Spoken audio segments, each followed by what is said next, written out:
কেউ ভাবলে ভুল করবে আপনার যে লাইনটি বলেছেন এটার সাথে সরাসরি দ্বিমত প্রকাশ করি যে যা আপনারা শুরু করেছেন সেটা অ্যাকচুয়ালি আপনারা কন্ট্রোল করতে পারছেন কিনা। না, আমরা এটা শুরু করিনি, এটা বাংলাদেশের জনগণ শুরু করেছে। এই বাংলাদেশের জনগণ যদি ওই ৩, ৪, ৫ আগস্টে স্বতঃস্ফূর্তভাবে এই বৈষম্যবিরোধী ছাত্র আন্দোলনের ডাকে রাজপথে না নামতো, এই অভ্যুত্থান সফল হতো না। আমরা সবসময় এই যে ক্রেডিটটি এটি বাংলাদেশের সাধারণ প্রত্যেকটি শ্রেণীর মানুষকে দিয়ে এসেছি। আমরা আমাদের জায়গা থেকে মনে করি এই যে ২৪শে যে অভ্যুত্থান হয়েছে, এই যে ৩২ নম্বরে যে ঘটনাটি হয়েছে, এটার জন্য একমাত্র এবং সবচেয়ে বেশি দায়ী হচ্ছে শেখ হাসিনা, খুনি শেখ হাসিনা। তিনি বিগত ১৬ বছরে তিনি যা কুকর্ম করেছেন, তার পরিবার, তার সাঙ্গপাঙ্গ, তার দোসররা যা করেছেন, সে কারণেই এই যে ২৪শের যে অভ্যুত্থান, সেই অভ্যুত্থান হয়েছে এবং তাকে এভাবে মুখে চুন কালি মেখে দেশ ছেড়ে পালাতে হয়েছে। তার সকল কর্মী যারা ছিল সমর্থক, তাদেরকে একা করে দিয়ে। এই ৫ই আগস্টের পরে আপনি যদি এই ২৫ সালের এই ঘটনা দেখেন, মানুষ ওই ৫ই আগস্টের দিনে এটা হওয়া উচিত ছিল, কিন্তু মানুষ তারপরও কোনো একটা জায়গা থেকে ওই ৩২-এর দিকে এভাবে যায়নি কিংবা সেটিকে রক্ষা করেছিল। আজকে এটি আবার কেন হলো? কারণ ওই খুনি হাসিনা আবার বাংলাদেশের তরুণ সমাজ এবং ছাত্রদের উদ্দেশ্যে কথা বলতে আসে, যেই খুনি হাসিনা এদেশের হাজারের অধিক ছাত্র জনতাকে এভাবে নির্মমভাবে খুন করেছে শুধু ক্ষমতায় টিকে থাকার জন্য। কোন সাহস এমন একজন খুনি বাংলাদেশের ছাত্র জনতার উদ্দেশ্যে কথা বলতে আসে? তখনই বাংলাদেশের মানুষ আবার ক্ষোভে ফেটে পড়েছে এবং বাংলাদেশের মানুষ ঐক্যবদ্ধভাবে, আপনি সেখানে শুধুমাত্র বৈষম্যবিরোধী ছাত্র আন্দোলনের যারা সমর্থক ছিল, অ্যাক্টিভিস্ট ছিল, তারা গিয়েছে কোনোদিন বলতে পারবেন না। বাংলাদেশের সকল রাজনৈতিক দলের যারা এই অভ্যুত্থানে শক্তি ছিল, সকলের সেখানে অংশগ্রহণ ছিল। আমরা বিএনপির বড় বড় এরকম নেতাকর্মী ছিল যাদের পোস্ট দেখেছি বুলডুজার কোথায়, এবং আমাদেরও ভিতরটা আসলে তখন এই কথাই বলছিল যে বুলডুজার কোথায়। কারণ এই খুনি হাসিনা কিভাবে এই ছাত্র জনতার উদ্দেশ্যে কথা বলতে পারে যখন এই ছাত্র জনতা শহীদ হওয়ার পরে তার বাবা মার চোখের পানি এখনো শুকায়নি? সেই জায়গা থেকে এই যে ক্ষোভের উদ্গীরণ বা মানুষের এই ক্ষোভের যে বিস্ফোরণ, এটা খুনি হাসিনা তার জায়গা থেকে করেছে।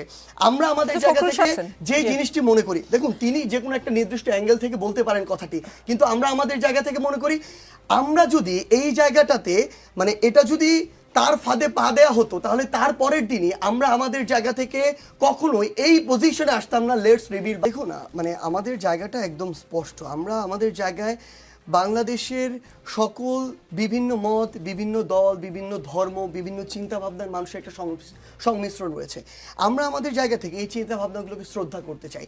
যখনই দেখুন বাংলাদেশে যখন বিভিন্ন জায়গায় এভাবে মাজার ভাঙার একটা মানে কথা শোনা যাচ্ছিল বা এরকম একটা বিভিন্ন দিক থেকে এরকম শব্দ আসছিল, আমরা আমাদের জায়গা থেকে কিন্তু এই কথাটাও বলেছিলাম যে এই যে ভাঙার প্রক্রিয়াগুলো, এগুলো কিন্তু স্থিতিশীলতার পরিচয় নয়।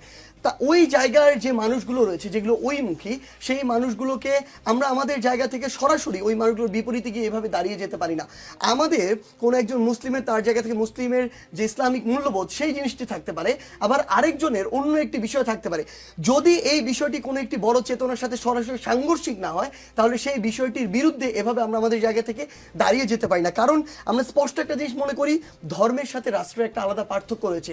একটা ধর্ম অন্যান্য যে ধর্মগুলো সেগুলোকে ধারণ নাও করতে পারে কিংবা তার নির্দিষ্ট একটি পরিধি থাকতে পারে, কিন্তু একটি রাষ্ট্রকে সকলকে ধারণ করতে হবে। আমরা যদি কথা হচ্ছে, আমি সুনামগঞ্জের আপনি যে ঘটনাটির কথা বলছেন, আমি এই ঘটনা জানি না। কোনো একটি ঘটনা না জেনে আমি আমার জায়গা থেকে সেই ঘটনার প্রেক্ষাপট না জেনে কোনো একটি যুক্তি দিয়ে দিতে পারি না।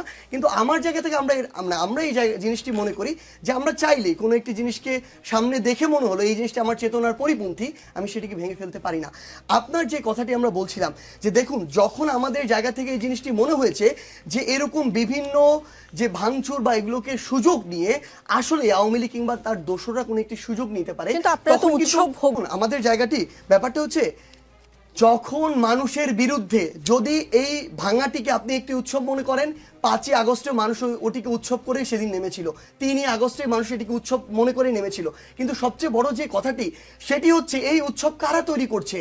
যারা এই ক্ষমতা পিপাসু হয়ে হাজার হাজার মানুষকে খুন করতে বিন্দুমাত্র দ্বিধা করে না। কিন্তু যে কোনো একটি বিষয় যখন আমার রাষ্ট্রের জন্য আমরা দেখছি যে স্থিতিশীলতার জন্য বা ভালো কিছু নিয়ে আসতে যাচ্ছে না, তখনই কিন্তু আমরা যেভাবে ভালো হয় প্রত্যেক মানুষ, আপনি দেখবেন সেদিনও বিভিন্ন রাজনৈতিক দলের নেতা, সেদিন দেখবেন ইসলামিস্ট থেকে শুরু করে বিভিন্ন ধর্মের যারা গুরুত্বপূর্ণ ইনফ্লুয়েন্সার রয়েছেন তারাও তাদের জায়গা থেকে নতুন করে বাংলাদেশের যে গড়া সেই কথাটি বলেছেন। সো আমরা আমাদের জায়গা থেকে একটি কথা বলি যে আমাদের বিএনপির মহাসচিব সাহেব যে জিনিসটি বলেছেন আমরাও সেটিতে সম্পূর্ণ সচেতন। আমরা আমাদের জায়গা থেকে মনে করি যে খুনি হাসিনা এবং তার দোসররা বিভিন্নভাবে বাইরে থেকে ভিতর থেকে চক্রান্ত করবে, ফাঁদ তৈরি করার চেষ্টা করবে, কিন্তু আমরা যদি ঐক্যবদ্ধ থাকি এবং এই বিষয়গুলো নিয়ে সচেতন থাকি আমরা আমাদের জায়গা থেকে এমন ফাঁদে পা দেওয়ার কোনো সম্ভাবনা নেই যেই সম্ভাবনাকে আমরা অতিক্রম করেছিলাম 5ই আগস্ট।